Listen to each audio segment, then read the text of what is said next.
Professor Alexandre Cortes com a gente então, tá? Uma alegria, uma satisfação te encontrar novamente, tá bom? Fica à vontade. Grande satisfação então estar com esse público aí, maravilhoso, o público aí de casa aí que vai acompanhar, né? Está acompanhando pelo YouTube. Amizade com o Manuel, amizade sólida e de bons tempos aí. 2 vezes 7, né? Quem gosta do 7, aí, 7 mais 7, quanto é? 14. Então a gente tem uma amizade aí, uma parceria de uns 14 anos aí, então a gente tem aqui semblantes já conhecidos, né? O tema é um tema profundo, é um tema emergencial, que é essa tal da depressão, né? E dá pra gente falar várias coisas sobre isso, o tempo realmente é curto para falar tanta coisa, realmente dá para falar o dia inteiro. Você não tem ideia. Dá para falar o dia inteiro, de manhã e entrar à noite falando sobre depressão e suas nuances, suas variantes. Agora, o que é uma das coisas que é muito interessante é que durante os anos, né, a gente como educador, né, você trabalha com a psicologia do corpo, psicologia somática, reichiana, nutrição funcional, ortomolecular e algo que eu chamo também de psico-ortomolecular, mais de 300 palestras, não sei quantas lives e tal. O que a gente nota é uma mudança muito lenta, sabe? Na conscientização das pessoas que gere mudança de comportamento. É uma coisa curiosa, porque as pessoas às vezes elas ficam muito no otimismo, né? É um otimismo que eu não acho muito interessante, não. Muito otimismo, sabe? Sou mais da linha dos filósofos, né? Realismo com toque de pessimismo. Se você ler um pouco de filosofia, socráticos, os estoicos e tal, uma visão realista, né? Autoconhecimento. Então, se a gente lê um pouco de filosofia, a gente fica também imunizado a uma doutrinação zen que tem, né? A gente não percebe, né? A doutrinação zen, ela talvez tenha uma boa intenção, mas ela também serve para adoecer quando a pessoa não pode se expressar. Então, a gente que vem da psicologia do corpo, a gente aprende que precisa se expressar. Por exemplo, nos meus estudos, né, lá no início, e eu passava também por essa psicoterapia, o consultório, ele tem isolamento acústico. Não é um consultório qualquer que você pode fazer, porque você pode gritar na sessão, você pode e deve ter liberdade de gritar, você pode chorar, você pode dar raquetada na almofada, você pode chutar a almofada, entende? É um caminho que vem lá de um grande cientista austríaco, né, William Reich, dos anos 20, 100 anos para cá, né? Eu estudei com pessoas que pegaram essa informação bem próximo da fonte, pessoas estrangeiras também, né? Então, assim, quando você vê a doutrinação zen, ela diz assim: não chore, não fique de mau humor, não fique triste, não reclame, não tenha raiva, não tenha mágoa, não sinta. Em outras palavras, seja um robô. Então você fala assim, não, espera aí. Então, se as pessoas não estiverem bem orientadas e elas forem por esse lado aí, elas pensam que elas estão fazendo uma coisa boa. Elas transmitem informação, elas compartilham informações e acham que ele é bom, mas no olhar psicoeducacional, não é. Não é. Não é bom um tipo de pseudoeducação em que você castra, em que você reprime a expressão da vida humana, do ser emocional, porque a gente vive sim para se entristecer, a gente vive sim para ter frustrações, a gente vive sim para ter tristezas diversas e para deprimir também. Então, se alguém me perguntar, então, se eu escutar essas palestras, se eu fizer o tratamento X e Y, ou a psicologia comportamental, né, que é um sucesso lá do Aaron Beck, da Susan Beck, a cognitiva, se eu juntar com a psico-ortomolecular, com a nutrição funcional, com a atividade física, tudo isso tudo que eu estou falando é recomendável que todos façam, né? Para começar, para vocês terem uma ideia de que, eu sempre digo, né, pontuando aqui num parêntese, quer ter saúde,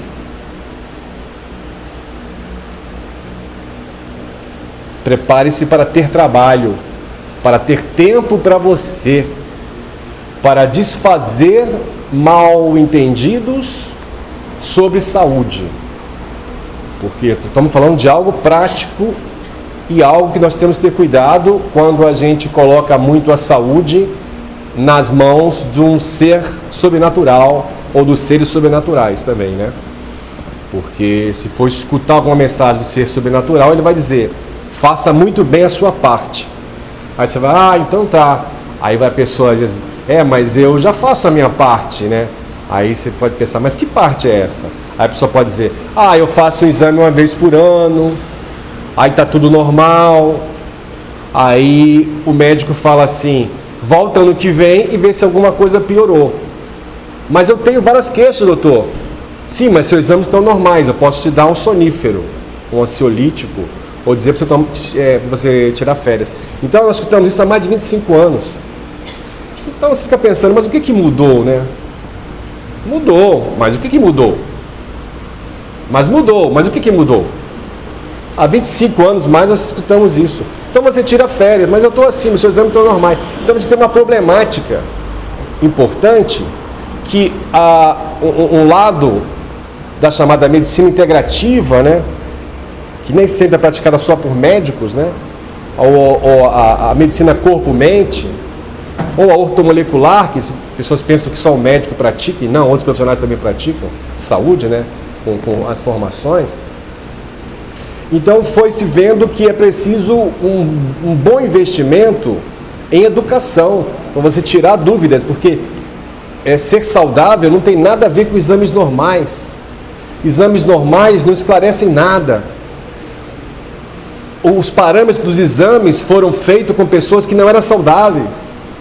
Então quando você vai começar a acordar para isso, você fala: peraí, mas então eu estou baseado numa coisa que é um castelo de areia, pode cair, não tem estrutura, não tem solidez nenhuma.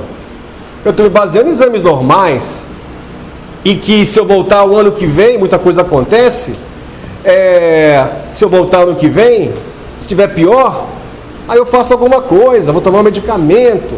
Então, ao nosso ver, da nutrição funcional do ortomolecular, está tudo errado. Está tudo muito errado. Então, nós não podemos visualizar ou pré-visualizar que nós vamos ter saúde daqui a alguns anos com tanto mal entendido de que o exame está normal, de que se ficar ruim eu vou tomar um medicamento. O que pode se esperar do medicamento?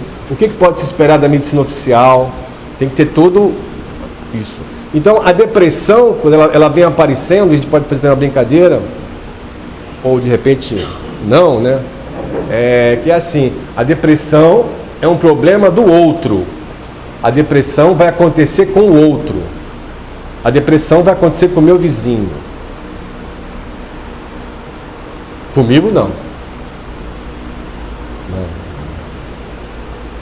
Comigo não vai acontecer depressão. Ou pensamento depressivo, vai acontecer com o outro. Comigo. Ou muitas vezes num extremo em que a pessoa, você se sente impotente diante de tantas situações. Você não pode fazer nada. Você pode buscar o seu espiritual, treinar a sua resiliência. O tempo todo estamos treinando, né? Mas você não pode fazer nada. Você pode fazer muito pouco. Então você tem uma sensação que é uma sensação catalogada, que ela tem um alto impacto no sistema imunológico. Essa sensação que é difícil alguém que não sentiu. Ou somos humanos ou somos robôs, né? Se a gente for na doutrinação Zen, ou na doutrinação talvez pseudo-quântica, a gente é um robô, que não sente, só agradece, só fala não sei mais o que, só fala não sei mais o que. Então você é um robô, você está numa vida, você nem sabe o que está acontecendo com você, você está numa outra, uma vivência paralela, né? Então essa sensação é a sensação de impotência. Eu duvido muito que alguém aqui não tenha já vivenciado. Quando você vivencia repetidas vezes a sensação de impotência, tem os mecanismos no cérebro, né, que decodificam isso, né? E aí tem um eixo, né, que é gerenciador das glândulas, né, que é o hipotálamo, né? Dá comando para a hipófise, que é a glândula mestra, e vai dar comando que vai também, por ser mestra, ela vai refletir nas adrenais, que é o conjunto do estresse, né? Com essa, a bagunça começa a dar hormonal, com o sentimento de impotência e outros sentimentos, você começa a paralisar o seu exército imunológico, que são as células brancas, né? Isso é uma área que é muito, muito legal mesmo da gente ler, né? Porque também, como eu já comecei a falar, a depressão que dá só no vizinho, não dá na gente, né? Dá só no outro familiar, não dá na gente. Ela vem dar um recado assim: ei, você está prestando atenção na sua vida? Você está prestando atenção nas suas emoções? Você está prestando atenção no seu sono? Você está percebendo o tempo que você fica no celular? Você está percebendo o tempo quanto você está agressivo? Quanto você está compartilhando informações que geram conflitos? Ou informações que, se você parar para perceber, geram violência? Então, nós estamos devagar evoluindo e trocando as lentes e percebendo que algumas coisas que nós fazíamos antes, que eram relativamente aceitáveis, hoje já está menos aceitável. E aí você veio e começou até a tomar, até mesmo na estrutura das leis, né, a palavra violência, né? Então, quando eu escutei, sinceramente, porque eu comecei muito novinho mesmo, então vocês não vão acertar a minha idade, né, Manuel? Não pode acertar a minha idade. Quando eu escutava em 85, quanto tempo tem, Manuel? 20 anos, obrigado. Em 85, quando eu escutava, vou falar aqui uma coisa que pode ser polêmica, eu escutava que tinha que evangelizar índio e fazer o índio falar a linguagem dos pastores. Aí eu escutava isso, que não soava muito, 85, não soava muito bem isso, hein? A linguagem dos pastores. Aí colocavam o índio com terno, mudavam o corte de cabelo, botavam o cabelo com gel, uma outra coisa lá, o terno, sapatinho, apertadinho, e tá ali o índio e tal, né? Então, não havia esse conceito de que estava havendo um violentar da cultura, da expressão daquela pessoa. Hoje, um tempo para cá, já o conceito de você, sabe, violentar, de você castrar uma expressão. Então você tem aí as leis também sobre o feminino, né? Você tem a lei sobre o idoso, você tem aí uma série de normas, né, que foram necessárias para colocar alguns, né, limites, né, a noção do que está incluído, do que está excluído, né, de algo que é aceitável socialmente. Quando você ouvia um livro nos anos final dos anos 80, início dos 90, que atribuía aos cultos afro-ameríndios, né, algo realmente destrutivo dos lares, enlouquecedor, causador de insanidade mental, causador de doenças, né, e que um conhecido representante disso aí, né, que constituiu também uma igreja no final dos anos 70, e ele falava isso, esse livro, né, e eram divulgados e tal, era relativamente aceito, porque não tinha também tanta consciência, né, Manuel? Tanta consciência naquela época. Então ele colocava lá, não vou falar do título do livro, mas isso, 3, né, nomes de representações dessa esfera afro-ameríndia. E aí tudo que acontecia eram responsáveis. Quanta gente foi nessa, né? Quanta gente acreditou, ou ainda tem influência, escutou isso no rádio. É uma rede de rádio, é uma rede de TV, é a madrugada toda falando nisso e educando as pessoas. E se você for olhar, embora pode dizer, mas tem um efeito positivo de consolar as pessoas que estão sem consolo, pode ser, mas você pensar também, isso que a gente falou atualmente, se você for conversar com uma inteligência maior, ela vai dizer no mínimo assim: faça a sua parte, junto de pedir ao espiritual para você ter saúde. Faça a sua parte. Agora, o que é a sua parte? Ao nosso ver, é muito mais do que ir médico uma vez por ano, talvez 2 vezes, e ficar avaliando os exames, né? É toda uma mudança de comportamento, a instalação de um novo estilo de vida, né? Razoável, né? Razoável, né? Então, que saúde teremos daqui a 1 ano, 1 ano e meio, 2 anos, né? Que saúde teremos?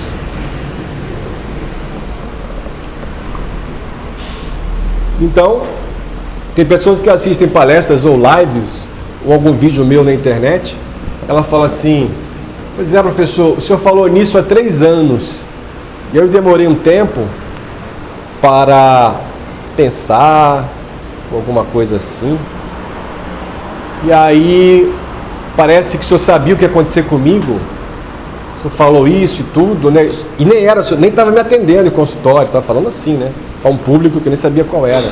E o senhor falou coisas que aconteceram comigo e agora, 2 anos e meio, 3 anos e meio depois, eu quero fazer alguma coisa, né? Então é mais ou menos assim, né?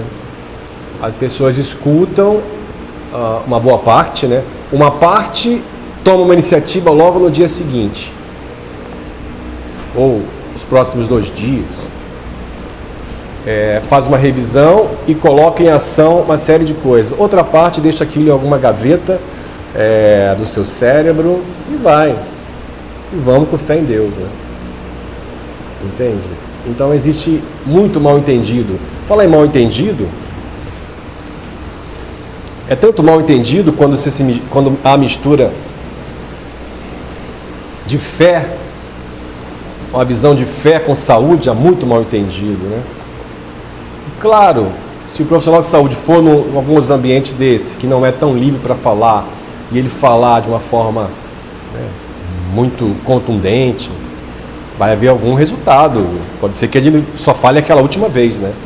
Mas eu, como venho aqui há 14 anos, então aqui tem uma liberdade aqui. Ele não corta aqui o que eu falo. Não corta. Então, tem um livro. É claro que eu não vou divulgar para vender um livro, mas uma pessoa, um profissional de saúde do interior de São Paulo, uma escolha muito infeliz, né? E tem umas TVs que entrevistam, né, esse profissional e outros, né, que misturam muito a fé com a medicina.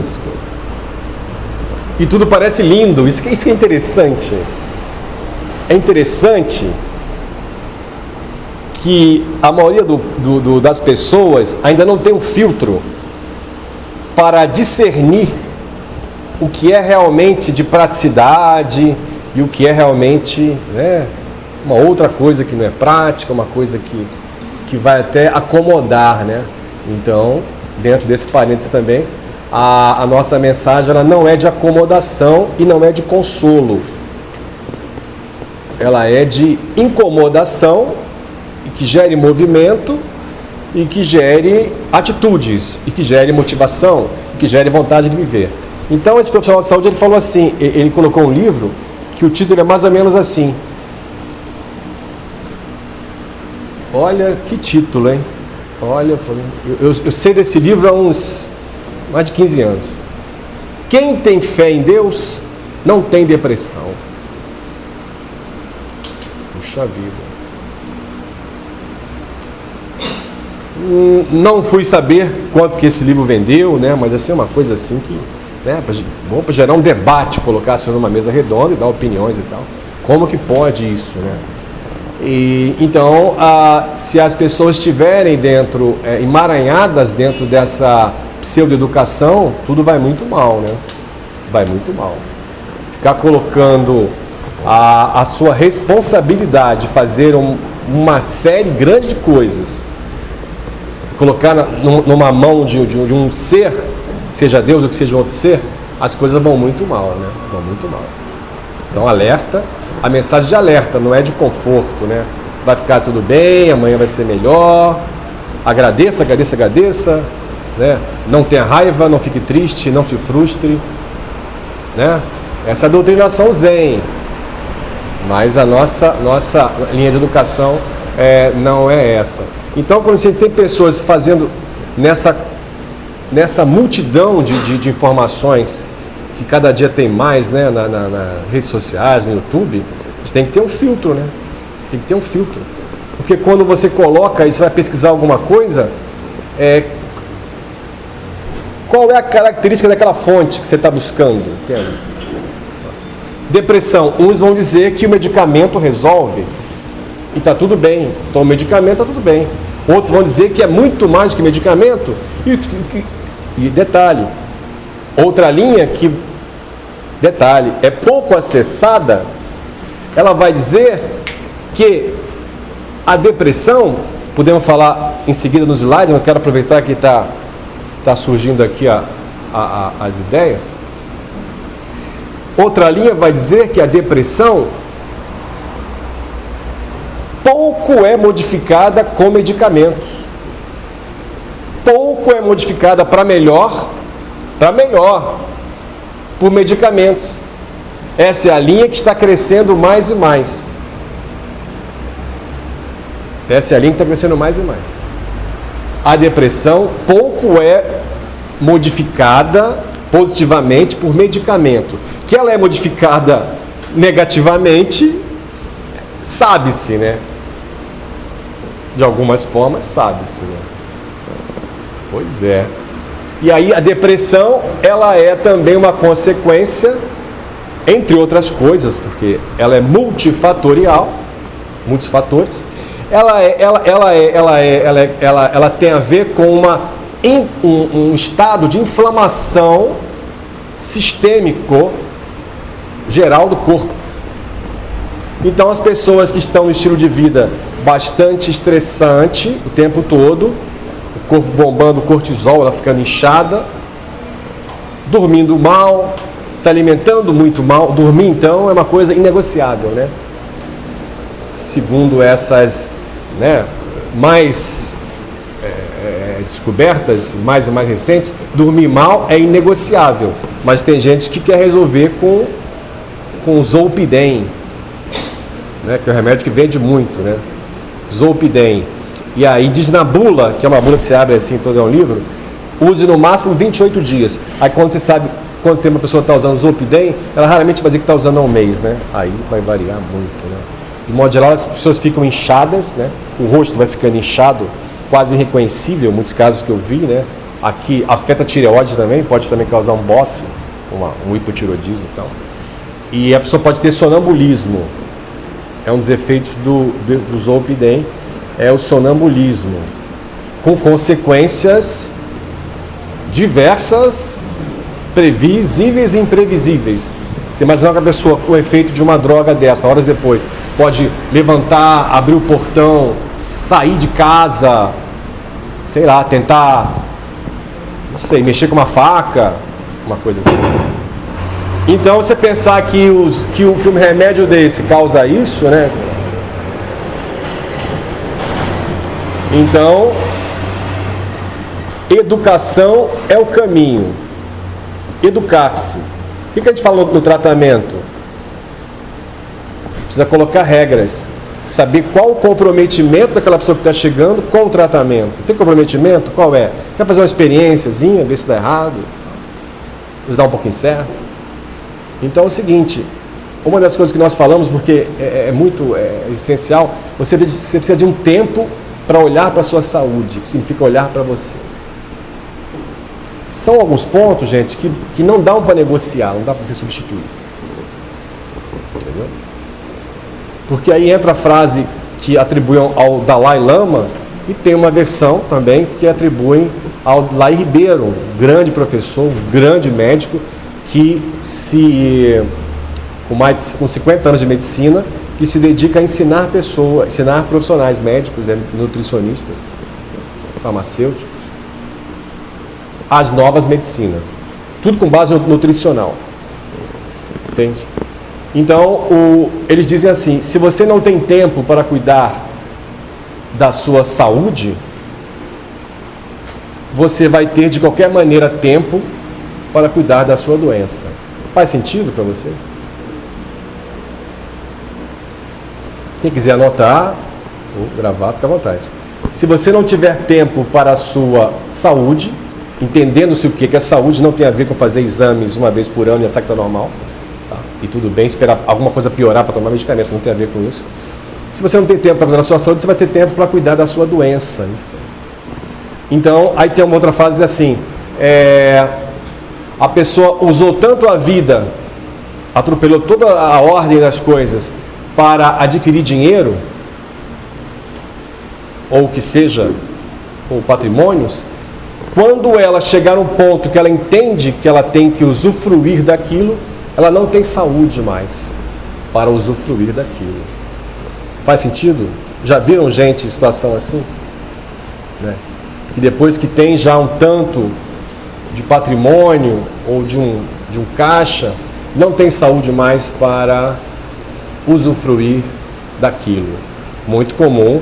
Todos os lugares a gente vai ver isso. É só você ter olhos para isso. Então,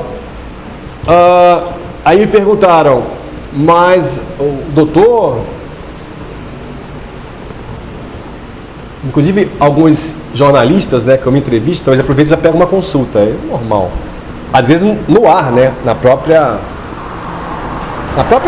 ar mesmo, na própria gravação já tem uma consulta e depois que desliga, a continuidade da consulta. Aí eles falam assim, mas eu não vou deprimir se eu fizer tudo isso que você está falando? É uma boa pergunta. Eu digo, temos que considerar que todos teremos algum nível de depressão. É a minha visão. Todos teremos algum nível de depressão. A diferença será o quanto que a gente aprofunda. Você pensar que é uma descida, o quanto você desce, o quanto seu corpo se reorganiza e você sobe. O quanto você desce, você vai acabando. Né? Porque o que você pode encontrar na descida é a vontade, é o desejo suicida. Né? Que às vezes ele se realiza ou ele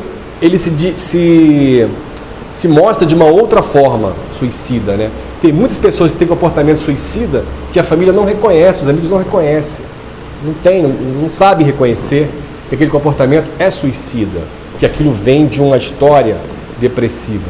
Então, para muitos diziam que a depressão ela era um evento que é simplesmente relacionado à baixa da serotonina, da dopamina e da norepinefrina, isso já mudou também, e que existem medicamentos que foram projetados para isso, como por exemplo o famoso, esqueci o nome agora, mas foi lançado lá em 86, mas o nome ativo dele é fluoxetina, né, o princípio ativo fluoxetina, e que ele faz você sentir vontade de viver, porque aumenta a sua serotonina. Isso está sendo, felizmente, está sendo muito questionado.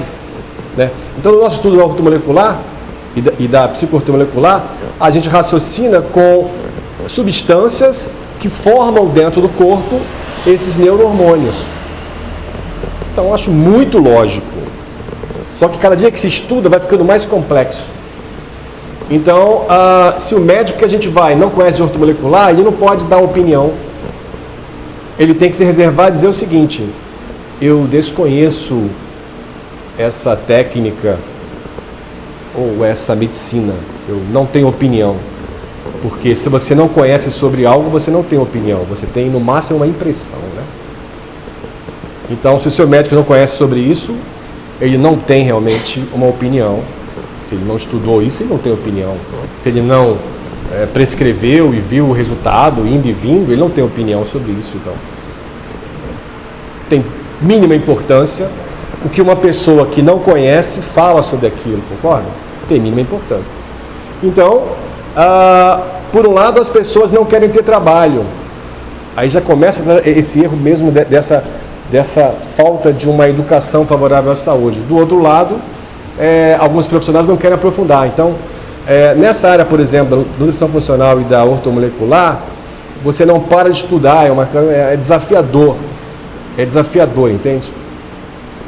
Então, teve algumas coisas aqui que eu vou até pular também aqui, porque eu estou falando, eu estou fazendo bem essa volta aqui, né? Aí você me pergunta assim, mas doutor, a depressão é o mal do século?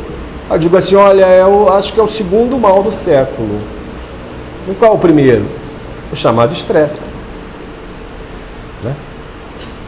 Mas a gente precisa saber muito mais sobre estresse. Então, quem vive a maior parte do tempo sob estresse e sob tipo de ansiedade, se não estiver já na depressão, está muito próximo da depressão. Entende? Então, a gente pode falar também, existem perfis que são mais vulneráveis. É interessante saber do perfil da pessoa, né? Há, sim, perfil da pessoa que é muito perfeccionista, que não aceita errar, que tem realmente algumas dificuldades com a própria aceitação, que tem uma dificuldade grande, né, de se aprovar, que tem uma dificuldade grande porque também não treinou expressar suas emoções. Então as emoções, elas são todas represadas. Tem uma dificuldade grande de falar das suas dificuldades. Por isso guarda, qualquer que seja. Então nesse guardar também pode vir também a negação do que você está sentindo, do que você está passando, né? São pessoas que não fazem uma revisão na sua vida emocional, ou seja, não fazem também uma faxina, né, gente? Uma faxina emocional, isso existe. Faxina emocional, limpeza emocional. Também não fazem isso. Então elas são mais propensas a deprimir. Outra coisa, essas pessoas ainda, se elas não tiverem nenhuma atividade física, mais um item que elas também são mais propensas. Se elas também se alimentarem de substâncias vazias, nutricionalmente, obviamente, mais chance delas serem impactadas e descerem também, né? Nisso que eu falei dessa descida da depressão. O impacto vai descer. Agora, como eu falei inclusive com meu amigo jornalista, mas se fizer de tudo vai ter depressão? Devemos considerar que todos teremos fases depressivas. Não exatamente tristes, ou não exatamente frustradas, ou muito desanimadas, mas fases depressivas sim. Todos teremos. Então cada um vai lidar de uma forma, porque é uma forma de lidar. Agora, o que acontece é que algumas pessoas elas não demonstram, elas lutam muito numa negação, e aí as pessoas podem demorar a perceber que aquilo já é um processo depressivo, porque também muitas das pessoas têm uma visão caricaturada da depressão. Que a depressão, a pessoa está à parte, descuidada da aparência, talvez da higiene, do banho. Não é isso. Não é isso. Né?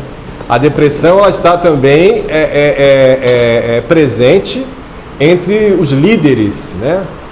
Entre pessoas que têm uma vida muito ativa, e talvez por isso também elas dizem aquela velha frase, né? Eu não tenho tempo para isso, não tenho tempo para aquilo, não tenho tempo para aquilo. Então, tempo, quanto vale o tempo, né, gente?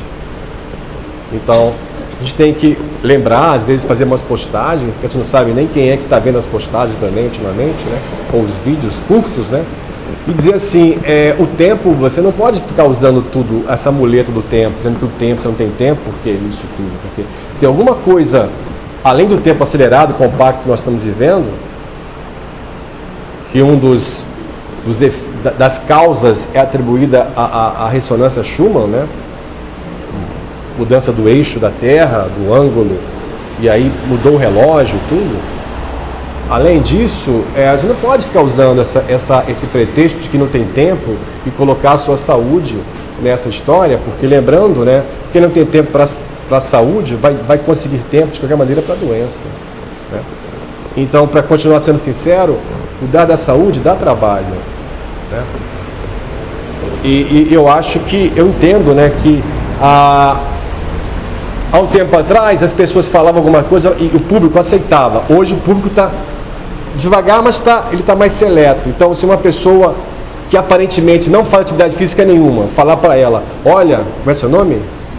Michele, você está me vendo aqui, você fala, esse cara não faz atividade física nenhuma, né? Eu não faço atividade, você fala para mim, esse cara não faz atividade física. Eu falo assim, Michele, faça atividade física, tá? Porque é bom para a saúde, corra, faça isso, nade, faça alguma coisa adequada para você, faça pilates, faça academia. Aí você fala, pô, mas esse cara não faz ginástica, ele não tem autoridade para falar. Então hoje as pessoas estão mais assim, né? Então, é muita gente falando de muita coisa que na verdade não tem autoridade para falar. Não tem. Porque no nosso entendimento de muitos filósofos, você tem autoridade para falar de algo que você não só estudou, mas você vivenciou. Então, não é porque você saiu de um curso, que você estudou alguma coisa e tirou até uma nota que você passou, você tem autoridade de falar sobre aquilo, né? Não tem. Então,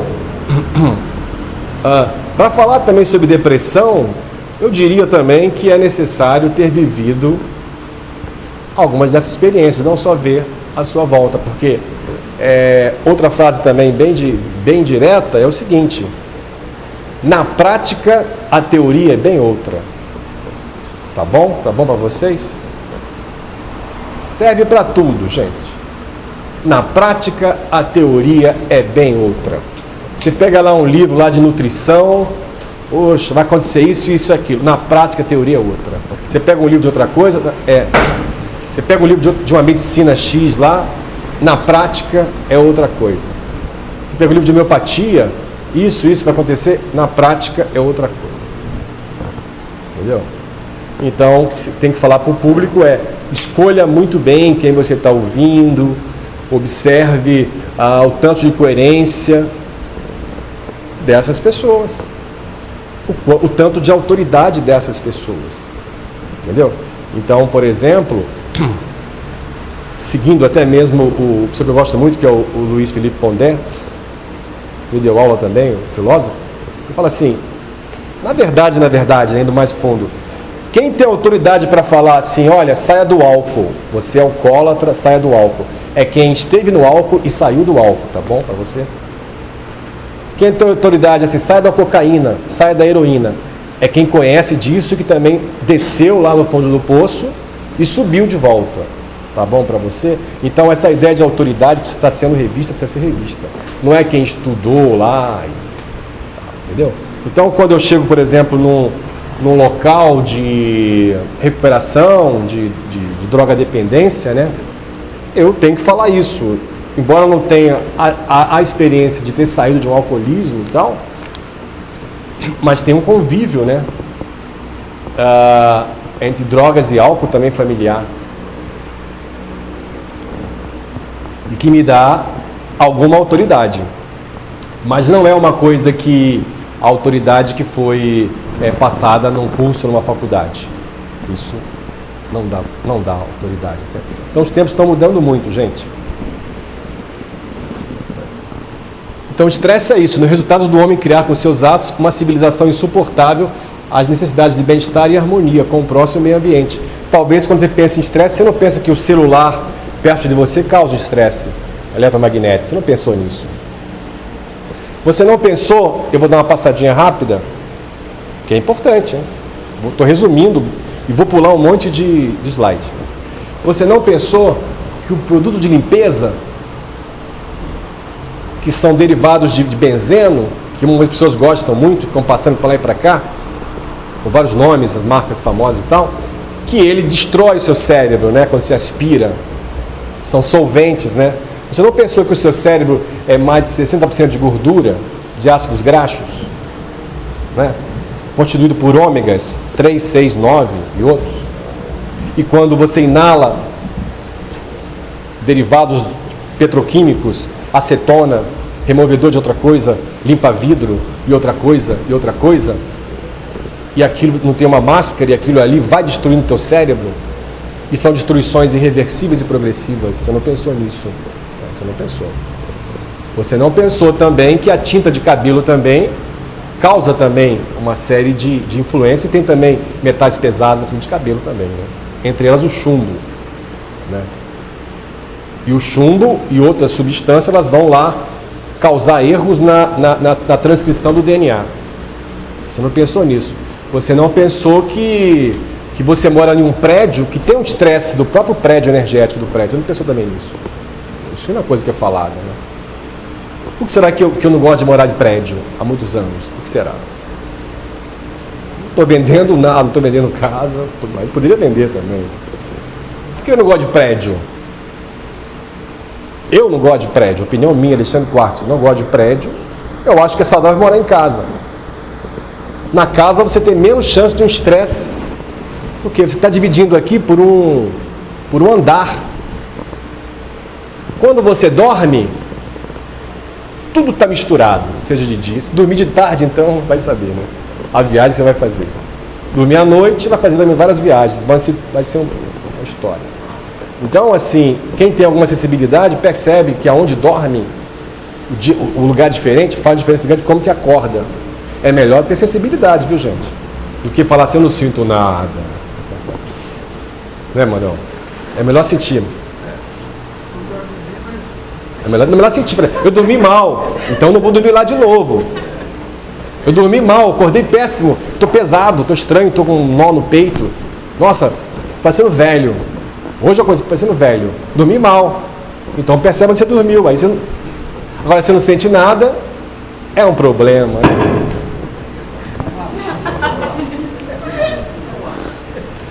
Não sentir nada é um problema.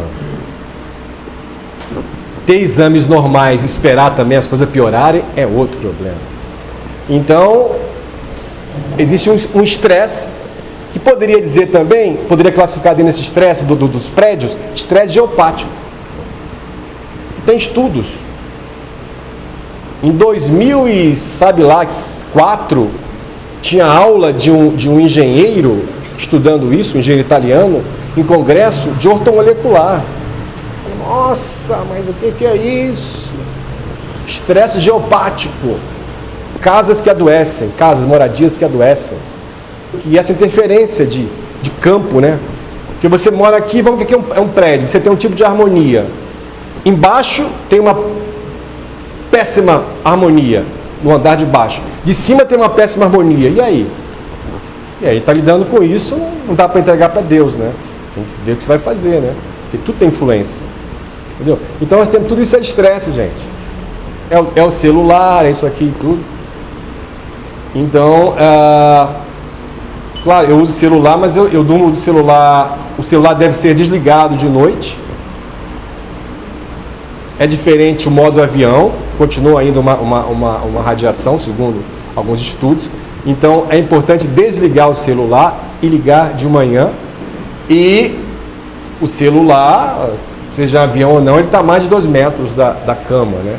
E não o celular perto da sua cabeça, por exemplo. Tudo isso é estresse, gente.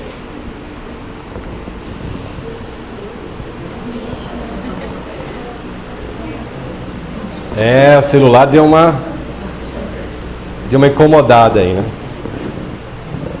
Então, assim, olha aqui, ó. O excesso de açúcar e doces, ele está muito ligado ao processo da ansiedade, à continuidade da ansiedade. Então, raramente uma pessoa, ela que vive uma rotina de ansiedade, ela não tem um desejo maior, raramente, por doce. Se ela não tiver por doce, ela vai ter talvez por uma massa, talvez, né? Que é a forma que o organismo encontra ali de fazer aquela busca ali, né? Então, no processo da ansiedade, totalmente ligado à depressão. Quando a gente está ansioso, a gente não percebe, a gente fica lembrando de tudo que deu errado no passado e trazendo para o presente. Aí eu recomendo para vocês, quem quer investir um pouquinho nessa... Se não tem uma educação da mente tanto mais profunda, eu recomendo um livro que não é para ler, é para você ter com você e integrar ele em você. Integrar seria ler, reler, abrir, usar ele como um guia, né? É um best-seller, é um livro muito interessante chamado O Poder do Agora. Alguém já leu O Poder do Agora? Você não leu? Você não leu o Poder do Agora? Não. Eu falei para você ler um tempo atrás. Hein? Não, eu lembro. Falei para você ler.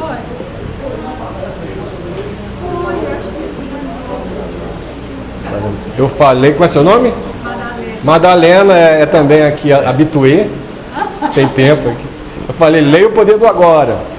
O Poder do Agora, então, é a possibilidade de você, com o tempo, com a perseverança, educar a mente, né, a fábrica de pensamentos, para esvaziar a mente. É um conceito também que talvez você nunca tenha ouvido falar. Como esvaziar a mente, né? Mas o budismo e outras áreas, os yogis, né, eles falam nisso há milhares de anos, né? É um esvaziamento progressivo da mente, é você ter momentos em que você não está pensando, você está num tipo de um fluxo, de um eco, assim. Aí você vai para algum local, preferência natureza, se possível, você senta ali tudo, porque pode ser um facilitador esse local, e você fica no estado de, que alguns estão chamando também de flow, né? Flow.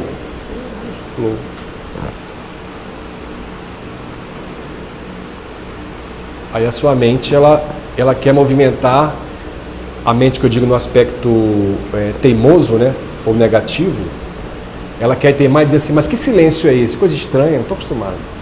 Aí se tiver um casal e o rapaz está treinando o silêncio, aí a mulher vai falar assim, mas o que houve? É um problema? Está acontecendo alguma coisa? Estou treinando silêncio, estou querendo falar menos, eu estou querendo falar inclusive mais baixo. Mas é uma coisa comigo? É um problema? Pode falar e tudo. Não, não é problema, pelo contrário, eu quero falar menos, eu quero falar silêncio. Talvez quando você quer fazer isso, já tem uma coisa já, às vezes sem querer, né? Já tem umas oposições já em volta, né? Então, tem umas pessoas que a gente conhece que fala assim, olha, uma coisa que eu recomendo a você procurar um retiro de silêncio. Começa por 3 dias. Tem retiros de yoga, por exemplo, ou outros retiros, talvez, geralmente de yoga, algo parecido, que a pessoa faz atividades ali em silêncio. Tem a meditação, passam uma aula, um som, faz atividade, cuida do jardim, lava algumas coisas, em silêncio. E isso, para a maior parte das pessoas, é uma coisa muito, muito incômoda, porque a gente está condicionado a falar. Então, essa possibilidade de treinar mais o silêncio te dá um controle maior sobre as suas emoções, sobre os seus pensamentos, e também vai te manter mais forte diante da possibilidade de você ter uma depressão e você também, né, voltar da depressão mais rápido.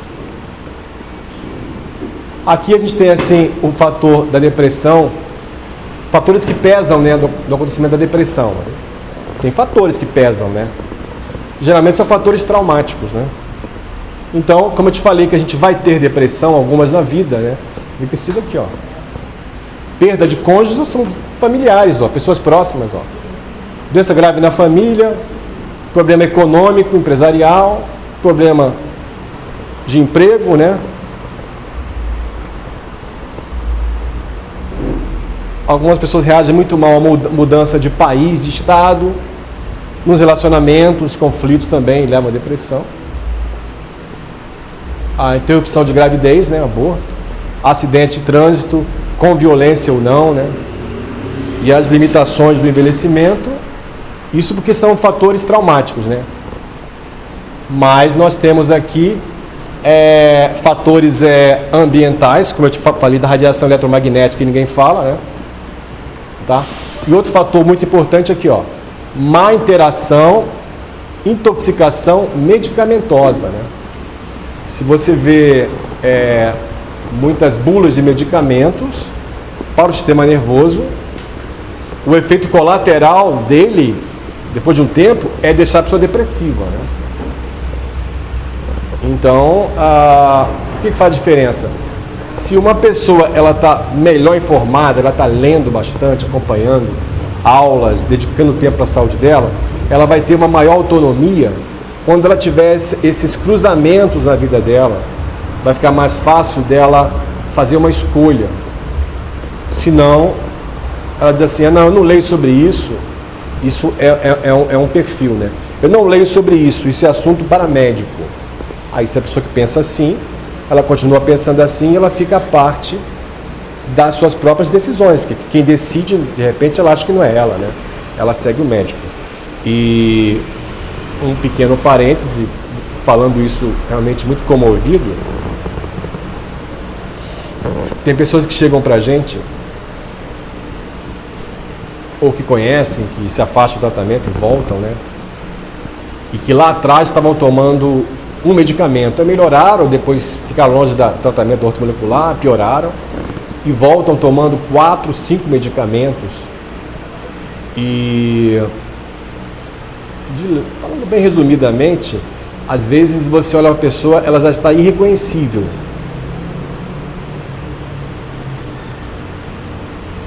O rosto, o corpo e o olhar já está irreconhecível daquela pessoa que você conheceu há 4 anos, 5 anos atrás.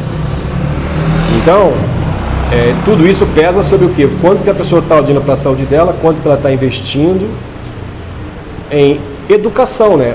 Um encontro desse é um encontro de educação e até um encontro forte, né? E o nosso desejo é que ele seja realmente forte, que ele seja realmente positivamente incômodo e que gere em vocês, cada um que está ouvindo também no YouTube, vontade de fazer alguma coisa.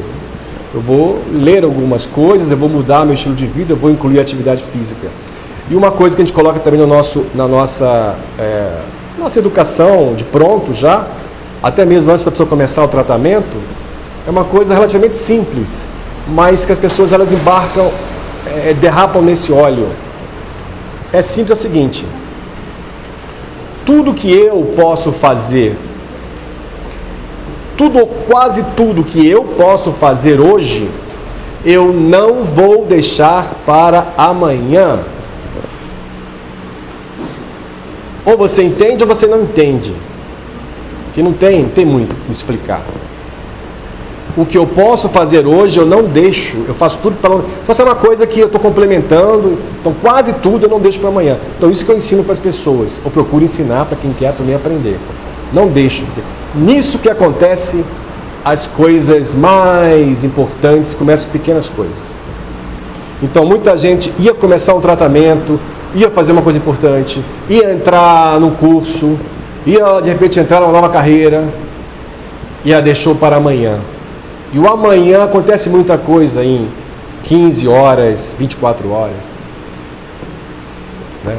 E muitas vezes esse impulso de colocar a coisa para amanhã, ele já é o impulso da sua mente negativa para te bloquear.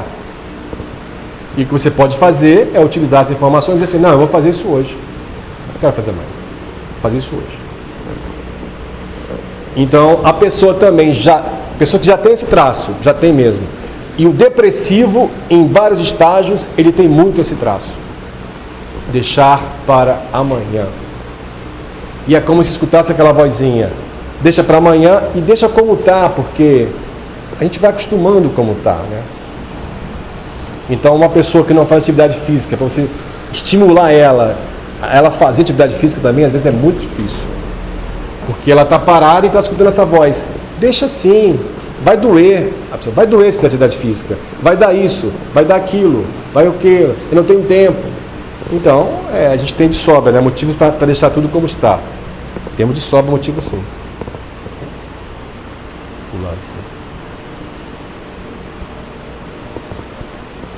Aqui eu quero dar a ênfase aqui o apoio global à depressão, né? A atividade física, né? De alguma forma ela deve ser adaptada para o estilo de vida ou para você iniciar alguma coisa, sem esperar desproporcionalmente que ela possa fazer o que você precisa, que ela pode fazer, porque tem muito erro também nisso. Respiração profunda, visualização mental, com quadros positivos, alimentação de qualidade. Tem uma frase que eu falo que eu posto assim também, para vocês lembrarem.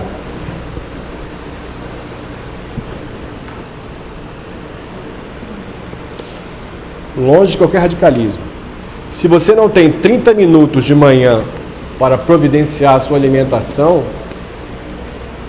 você está indo mal. você não pode esperar uma série de coisas boas, que o seu corpo te responda uma série de coisas boas, tá bom para você? Deu para ouvir atrás? Pode repetir o que você escutou, Cremilde?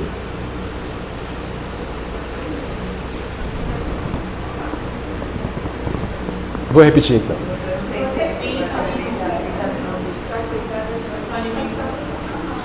Você está indo mal. Então aí você tem que ter racionalidade.